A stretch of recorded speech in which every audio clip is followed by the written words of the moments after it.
We have to be careful with the nomenclature. It's not arrested. When he was found, the Czech Republic, the Czech government notified the Philippines. So let's do away with the word arrest, no? So away with the word arrest because arrest assumes that it's being done by the country which has jurisdiction over him. Ano kayo ngayon mga bubonistang tanganista ni Bake? Chucky Clear, di Babuplex, Ngiwing, mga talyanistang tanganista. Sino ngayon ang fake news peddlers? Walang iba.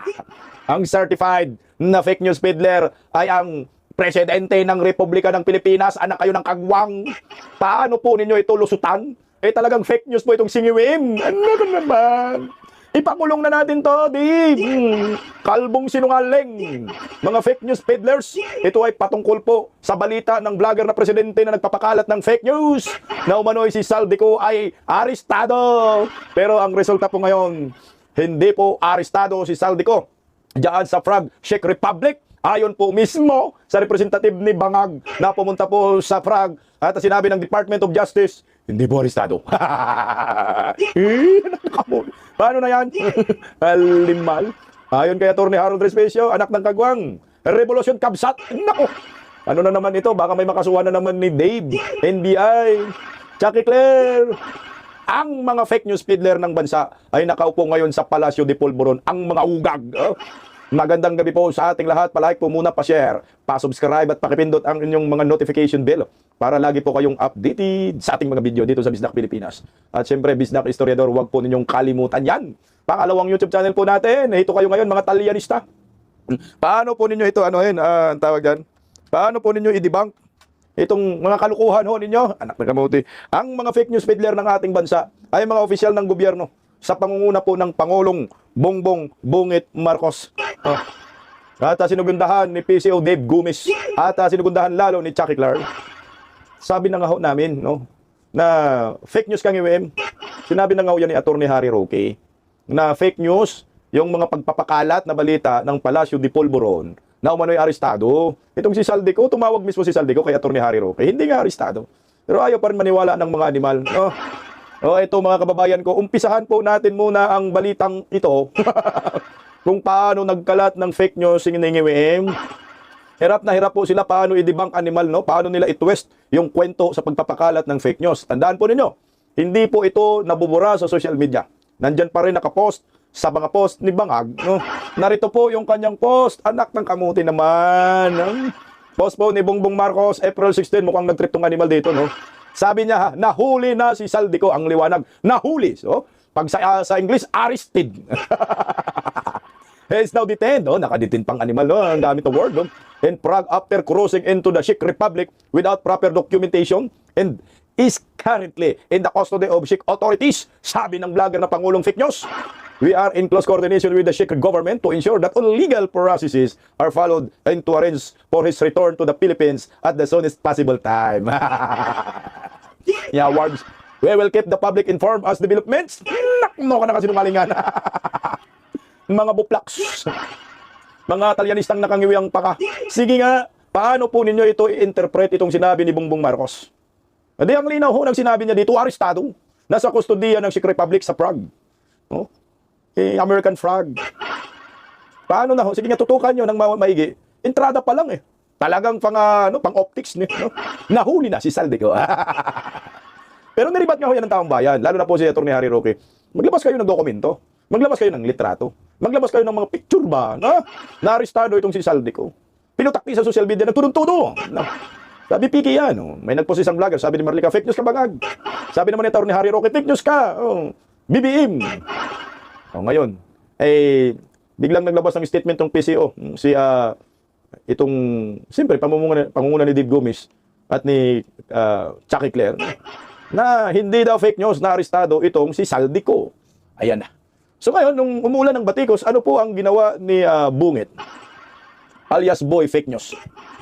Ang ginawa ni Bungit narito, ay, sinigundahan pa talaga niya, no? Yung una niyang pagpapakalat ng fake news, talagang sinigundahan. Ito, tingnan mo, nag-video pambuha. Magandang araw po sa inyong lahat. At magbibigay na akong sa inyo ng pahayag tungkol sa kalagayan ni Saldico. Nananatili po siya sa kustodiya ng Czech Republic. At isinasagawa natin ang lahat ng mga kinakailangang hakbang para sa kanyang pagbalik dito sa Pilipinas. Inutusan ko ang Department of Justice kasama ang Department of Foreign Affairs na pangunahan ang pakikipag-ugnayan sa mga otoridad ng Czech Republic upang matiyak na maayos at naayon sa proseso ang lahat ng kinakailangan. Magpapadala rin ng high-level coordination team upang tutukan ito. Ano niya? Ang ganitong mga proseso ay may sinusunod ng mga legal na hakbang sa pagitan ng mga bansa. Kaya't nangangailangan na sapat na panahon upang maisagawa ng tama. We will bring Saldico home and we will do so in accordance with the law. He will answer to the Filipino people. Maraming salamat. Mo, ikaw ang sasagot ngayon sa mga Filipino people na sinasabi mo. Oh, ano, we will bring Saldico home. Ano na yan? Hindi nga restong UM. Nagpadala sila ng delegado. Ito, sabi dyan, ng balitang yan. Oh. Nagpadala. Philippine team, nasa Prague na. Dumating na si Justice Secretary Frederick Bida at Chief State Counsel Dennis Chan sa Prague, Czech Republic ngayong Biyernes, April 24. Nakatagdang makipagpulong ang mga opisyal sa Czech authorities para sa pagpapauwi kay dating ako Bicol Representative Saldico. Nilinaw ng Department of Justice na hindi technically arrested si Ko. Kundi na-restrain. Aray ko diya, animal kang bagag ka talaga namang gagawa ka ng fake news, damay-damay lahat. Kanya, na-restrain ang kanyang liberty. Sarap mo kurutin. O paano, bakit kayo nanindigan na arestado? Paano yun? Dapat kayo ang makulong. Tingnan mo mga Talyanista. Kayo ngayon yung nuknukan ng fake news. Dapat kayo ikulong lahat. Dahil ang ginagawa ninyo sa bayan, panlulukong. Harap nyo kurutin. Sarap mo tusok-tusokin ninyo sa puwet, barang-barangin. Ito. Pakinggan natin ang balitang ito galing sa bayarang mga media. At mismo nagsalita ang, kras-kras pa naman ni Kririring tong animal. Yung spokesperson ng Department of Justice. Tinabla si Kririring, patay bagsa ka diya. Ito, pakinggan natin yung umaatikabong balita tungkol sa pagpapakalat ng fake news ni Bongbong Marquez.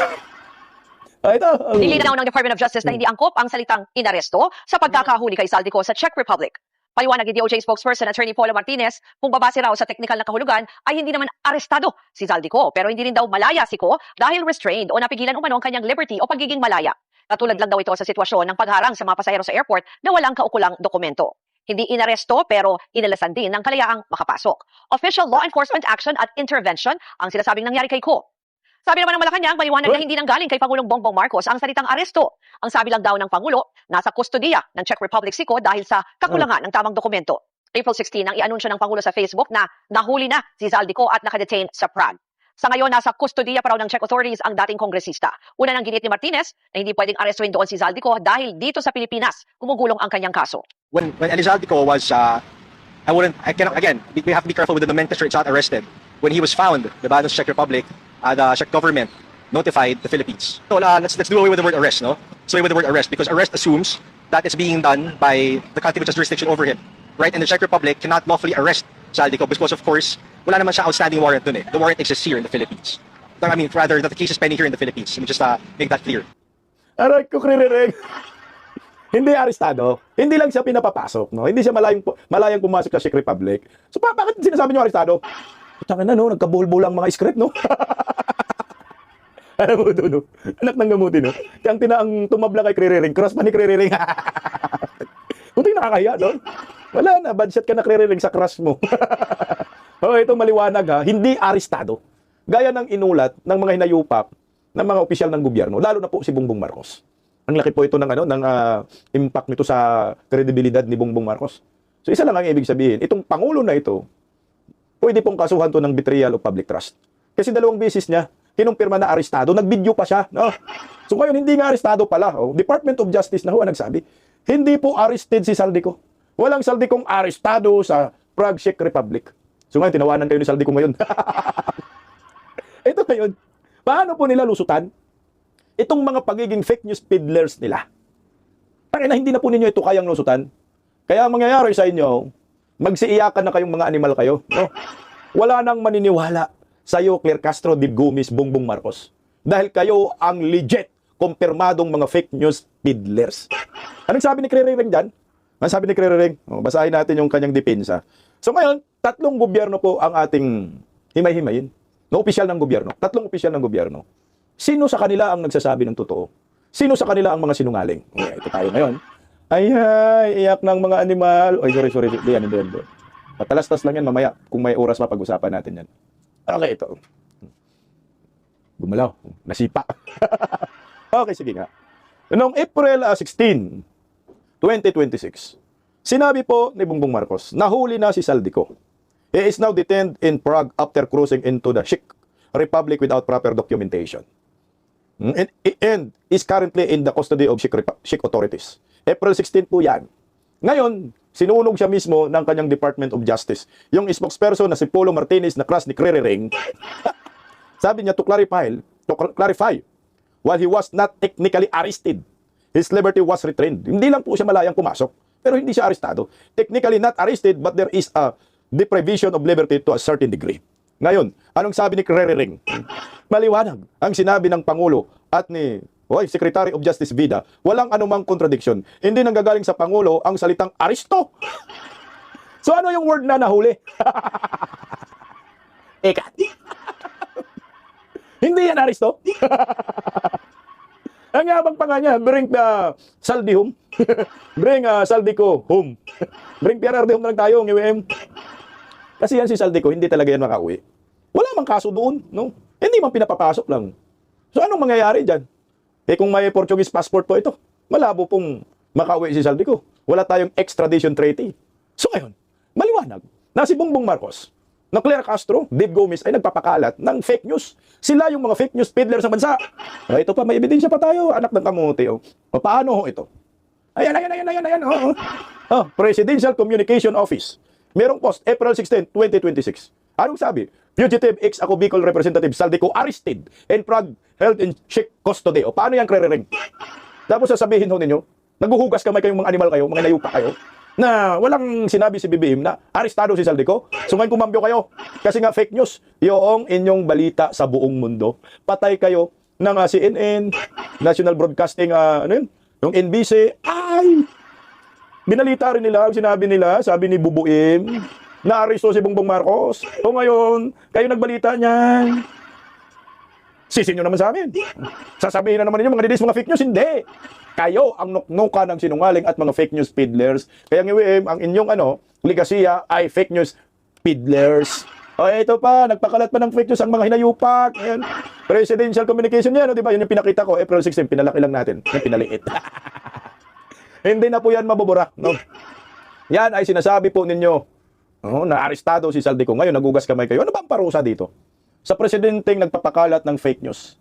Alam nyo ho, ikaw presidente ka, bilyon-bilyon yung confidential funds ninyo. Di ba, taon-taon may 4.5 billion confidential funds, intel funds. Ibig sabihin, palpak ang intel mo ng na biktima ka ng fake news. Bilyon-bilyon po yan. So dapat sa'yo managot ka. Managot kayong lahat dyan sa palasyo. Nagsayang tayo ng pera.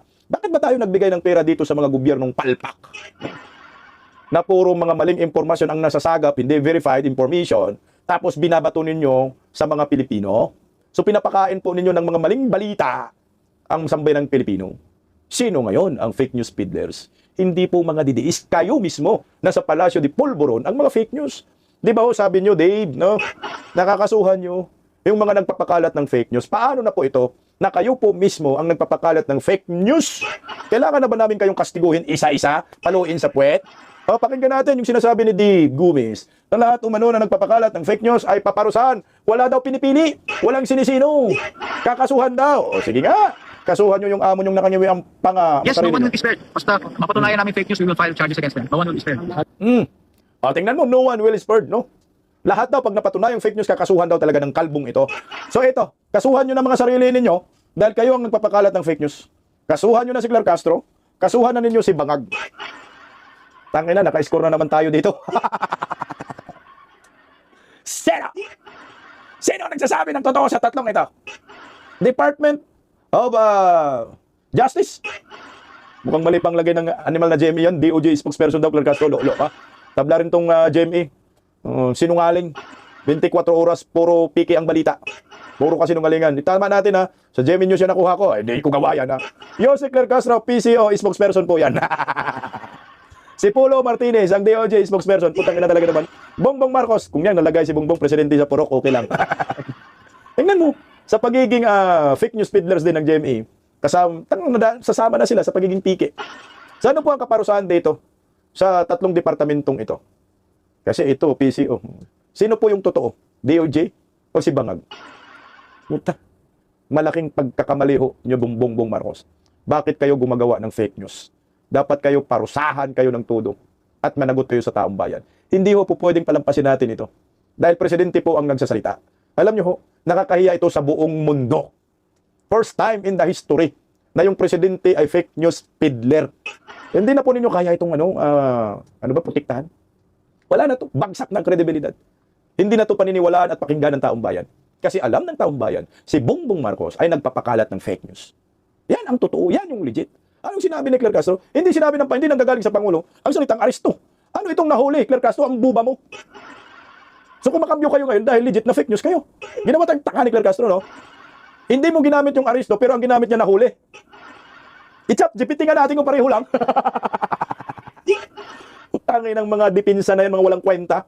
Tanong mo sa kindergarten, ang aresto at nahuli iisa. Wala na kasi silang may sagot dito. Hindi na kaya ninyong pagtakpan ang pagiging fake news ni Bangag.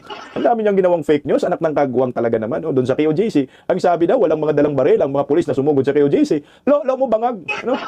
Grabing daming baril dala ni Tory. Ito yung pinakasinungaling at na pinaka nagkakalat ng fake news. Ito ay betrayal of public trust. Niluluko tayong mga tao. Nagsasalita siya na hindi verified ang information. Pinakain tayo ng fake news ng Pangulong ito. Dapat ito managot sa taong bayan. Dapat ito i-impeach. No?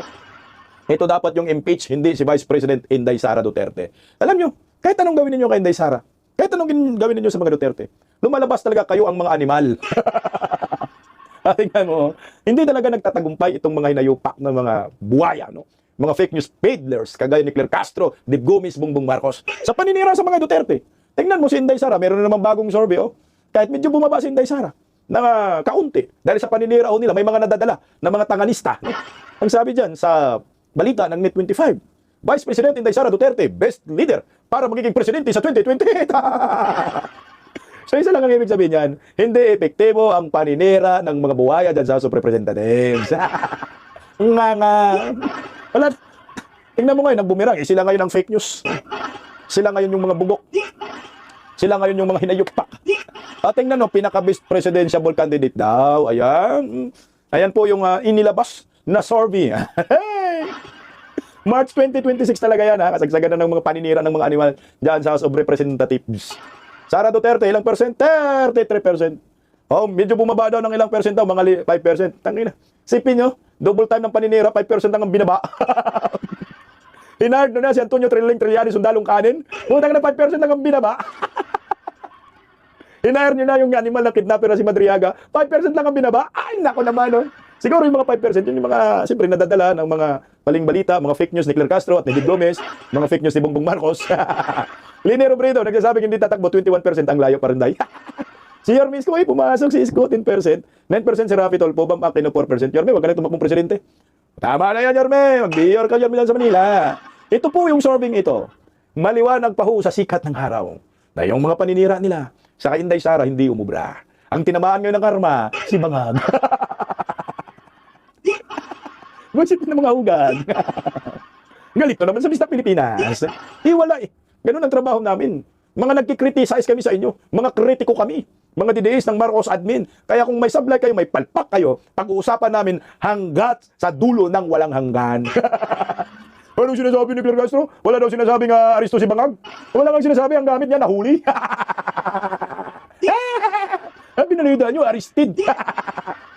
Ano sabi ni Dib? Dib, ito Dib, oh. Anak na kayo ng gagawang Dib. Ano yan, Dib? Fugitive ex-eco Bicol. Saldi ko, arrested in Prague, held in Czech Republic custody. Ano yan? Hindi yan arrested. Sa bagay, arrested. Hindi nga magkapareho. Magkaiba nga. Tagalog kasi, tapos English. Don't tell me, binura na po ninyo yun. Ito, sa website ninyo. Kung hindi mo na mabubura yan, naitala na po sa kasaysayan na ang presidente ng Republika ng Pilipinas ay nagpapakalat ng mga fake news.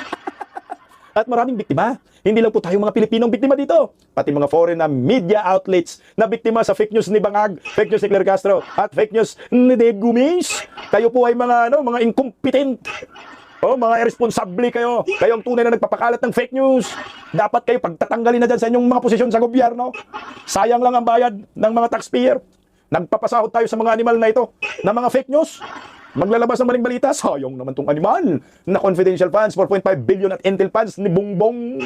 Bong, kailangan namin i-audit yung salin mo, yung confidential mo, intel funds mo. Kasi nga, palpak ka. Ha? Kayo dyan sa PCO, mga palpak kayo. Sayang yung pundo ng bayan. Binigyan nyo kami ng maling impormasyon. Kaya tama lang ho itong mga sigaw ni Atty. Respicio na ang sabi niya, revolusyon kabsat. Hudang inapatay kayo dito. Ang sabi ni Atty. Harold Respicio sa isang fake news peddler na presidenteng si Bongbong Marcos, kabsat daw, revolusyon. Papakinggan natin. Oh. Magkakaroon ng revolusyon kabsat at nakataya yung ulo mo at hahabulin ka ng taong bayan. Worse ang mangyayari sa'yo kaysa nangyari sa tatay mo. Kaya mag-ingat ka sa mga ginagawa mo ngayon. Naku, baka kaso na naman to, Atty. Harold. Tama lang. Kung ng presidente yan, fake news peddler. Dapat yan mag-skip down na. Alam mo sa ibang bansa, pag mayroong ganyang opisyal ng gobyerno na nagpapakalat ng maling impormasyon, ay putangin ako sa'yo bumaba sa pwesto. Alam mo nyo, dapat ka nang bumaba sa pwesto, animal ka. Kasi nga, anak ng kagong nagpapakalat ka ng fake news eh. Isang kahiyan. Nangin mo supporter sila, no? Grabe na sigurong iyak na ngayon. Bakit mo sinabi kasi ni Presidente na arestado? Hindi man pala verified information. Ngayon, yung kabsat nyo, revolution daw. Tapang naman doon yan, no? Harold Respicio. Ito pa, dagdagan natin yung tapang niya. Okay, siya pare! Yeah, pare! Harap naman yung malapit na bumagsak ka administration. Nako! Malapit na bumagsak ka sir! Dahil yan sa UPI. Tama ba, boss? Kahit advice na tayo. Malaki ang sabay ng UPI sa lahat ng mga bakit. Totoo po ang sinabi ng chairman ng UPI na sila po ang nagbubuklod ng mga taong may initiative sa Philippines na gawin ng tama. Tama ba yan? Oo. At ang purpose ng okasyon natin ngayong araw na ito ay isama yung mga bagong organisasyon na may mga initiative. Sa totoo lang po. Kaya tayo nagkakasama-sama ngayon. Hindi naman tayo nag-uusap-usap na may plano tayo pabagsakin si BBM. Bakit na may sinabi, di ba? Pero nagkakaisa tayo para sa tama. Nagkakaisa tayo para sa revolusyon. At nagkakaisa tayo para sa ikauunlad ng Pilipinas. Sama? Really? At totoo po yan. At nagkatsampahan lang tayo nagkakasama. Dahil sa totoo lang po, nung umpisa. At hanggang ngayon, independent pa rin po. Wala po kasama. Until mamaya, dahil magiging member na ako ng PDP. Pero po, sa totoo lang po, totoo yan. Dahil the first time po na nag-meeting, yung mga taong gustong gumawa ng pagbabago sa Pilipinas at yung mga inaapi ng gobyerno na ito, parating makikita ang ubi at parating sila ang namumuno at parating present yung mga yan. At sila po ang force na nandiyan. Nakakaisa, ginagawa nilang isa, united ang lahat ng initiative namin. Imagine nyo po kung nag-iisa kami parati. Eh di nakulong-kulong na kami nila, nila Kiko, inaresto, kinulong. Ako, inaresto, kinulong. Si Bossing, inaresto, kinulong. Pero dahil nagsasama-sama kami ngayon, hindi ko pa kami humihimas ng rehas, alright? Baka mas mauuna pa si Romualdez. Sabi ko. At malay nyo pati si BBM. Alright? Iisa-isa nila lahat ng initiative. Napakaganda po na magkakaisa ang lahat ng initiative para sa tama. Totoo po yan, non-violence. Yung isang principle, non-violence. Pero pwede people power, di ba? Pwede, alright? Hindi ibig sabihin kontra kami sa administrasyon, pero para kami sa tama and anti-corruption. Kapag ang gobyerno natin ay hindi na tinutupad ang mandato ng taong bayan, baka pwede ng people power. Short of violence. Pwede na rin, alright? Pangalawa, non-partisan. Nagkakataon, na-align tayo kay VP Sara ngayon. Partisan daw hindi. Pero siya yung natural na susunod eh. Correct. Kung matanda si VP, ang people power tayo, sino presidente? Oh, di ba? And that brings us to the third principle, rule of law. Rule ng Constitution yun. Kapag natanggal yung presidente, susunod yung vice president. Yeah, Patay tayo diya. Pang-apat, ano yung pang-apat? Respect the Constitution. Tama yun. Yeah, respect the Constitution dahil susunod si VP Sara. Pero ang overarching po na ito, na purpose ng UPI, kaya po ako sumali sa kanila, ay para sa tama, laban sa korupsyon, at para sa gobyerno na naninilbihan sa taong bayan. At para sa purpose na yan, dapat tayong magkaisa. Kung sinusuportahan man natin na lumabas si BBM at pumasok si VP Sara, resulta na lamang. Alright? Maraming salamat po sa inyo. Patay tayo diya, Atty. Harold Respicio. Ito, pakinggan po muna natin itong si Atty. Harold Respicio. Ito ay patungkol naman sa mga akusasyon laban kay Inday Sara para magbigay linaw din po. Pero bilib din po ako dito sa attorney na ito, hindi po nagbabago ang kanyang prinsipyo. Hindi natatakot, lalong tumatapang. Ito, pakinggan natin si Atty. Harold. PDP laban na po siya. Kapag kayo po ay naliligo, ilang timba ng tubig ang gagagamit ninyo? 2 timba? Pagkatapos ninyong maligo, di ba wala nang laman yung timba? Pero sinasabi mo ba pagkatapos mong maligo, pagkatapos na yung laman ng timba, masasabi mo pa rin bang meron kang 2 timba ng tubig o wala na? Wala na, di ba? Ganon din yung salin at saka amlak. Yung mga amlak, yun yung mga pumasok at lumabas na pera. Pero hindi ibig sabihin na may pumasok at lumabas na pera, ay ganun kakayaman sa huli. Correct. Kasi parang negosyo po yan, maraming pumasok na pera, baka mas marami pa pala yung gastos, lugi ka pa in the end, baka negative ka pa pagdating sa huli. Parang paligo din po yan. Kung merong lumabas na 2 timba doon sa gripo, at 2 timba rin yung tinabo mo, pagdating sa huli, 0 rin yung laman ng timba. Kahit sabihin nila na magkano pa yung dumaan sa mga accounts ni VP Sara Duterte sa kanyang mga bank account, pero yung mga nakadeclare doon sa SALN ay hindi rin reflect yung mga amount na yun, hindi po iyon questionable.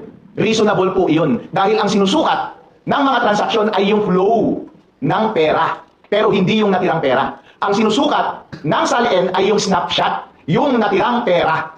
For all we know, ang daming mga transaksyon, mga negosyo at mga tao sa Pilipinas na mas malakas gumastos kaysa tumanggap ng pera. Kaya understandable po na baka hindi magtapat yung amount na nasa transaksyon mula sa AMLA at doon sa SALN. Ngayon po doon sa impeachment.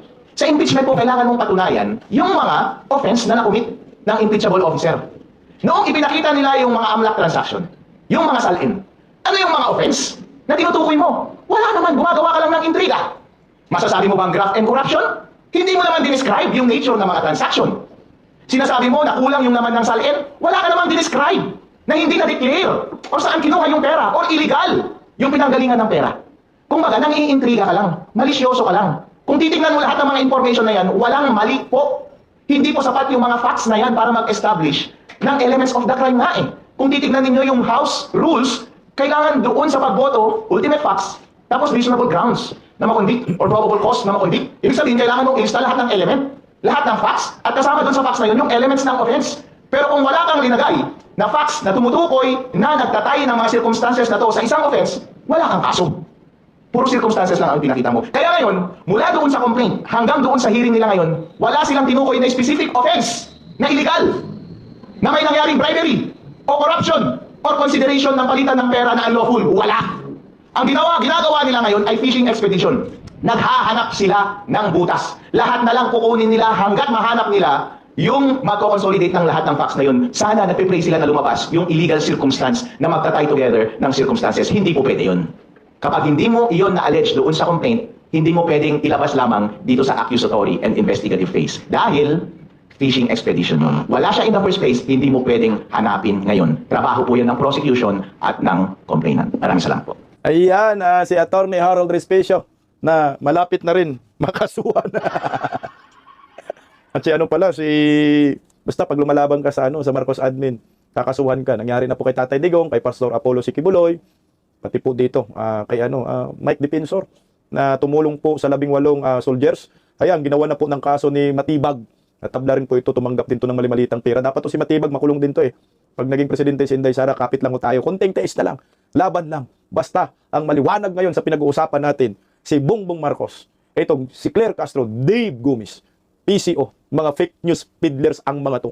Dahil sa kanilang binabalita na umano'y arestado si Saldico, na mismong Department of Justice ang nagsasabi, hindi arestado si Saldico. Hindi lang nakapasok dyan sa Czech Republic, sa Prague, dahil kulang ang ebidensya, kulang ang mga dokumento. Kaya ngayon, sino ang dapat managot sa pagpapakalat ng fake news? Na maliwanag na, ang PCO at si Bongbong Marcos nagpapakalat ng maling impormasyon patungkol kay Saldico. Saan ang hustisya nito? Di ba ho?